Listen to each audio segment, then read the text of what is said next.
రమేష్ కొత్తగా ప్రేమలో పడ్డాడు. ప్రేమలో పడినప్పటి నుంచి వాళ్ళ ఫ్రెండ్స్ని ఘోరంగా ఇగ్నోర్ చేస్తున్నాడు.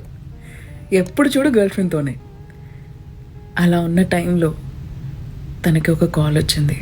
వాళ్ళ అమ్మకి సీరియస్గా ఉందని. హాస్పిటల్కి వెళ్ళి చూస్తే 5 లక్షలు కావాలి అని అడిగారు సర్జరీకి. ఏం చేయాలో తెలియక రమేష్ తన ఫ్రెండ్స్కి కాల్ చేస్తే, ఎప్పుడు నీ గర్ల్ ఫ్రెండ్తోనే తిరుగుతున్నావు కదా, దాన్నే అడుగు డబ్బులు అని ఫోన్ పెట్టేశారు. వేరే దారి లేక రమేష్ తన గర్ల్ ఫ్రెండ్కి కాల్ చేసి 5 లక్షలు కావాలి అని అడిగాడు. అమ్మకి సర్జరీ అర్జెంట్ అని అడిగాడు. 5 లక్షల 1 మినిట్ అని ఫోన్ పెట్టేసింది గర్ల్ ఫ్రెండ్. అమ్మాయిలందరూ ఇంతే అని ఇష్టం వచ్చినట్టు తిట్టుకున్నాడు. గంట సేపట్లో మళ్ళీ కాల్ బ్యాక్ చేస్తే girl friend phone switch off అని వచ్చింది. పిచ్చ కోపం వచ్చింది రమేష్కి. అప్పటి వరకు వాళ్ళు తీసుకున్న ఫొటోస్, వీడియోస్ అన్నీ ఇంటర్నెట్లో పెట్టేశాడు. 2 గంటల తర్వాత రమేష్ వాళ్ళ గర్ల్ ఫ్రెండ్ పరిగెట్టుకుంటూ రమేష్ దగ్గరికి వచ్చింది వాళ్ళ ఇంటికి.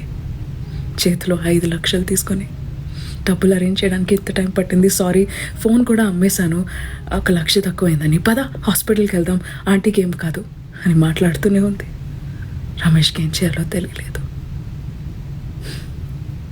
చిన్న కథ నచ్చిందా?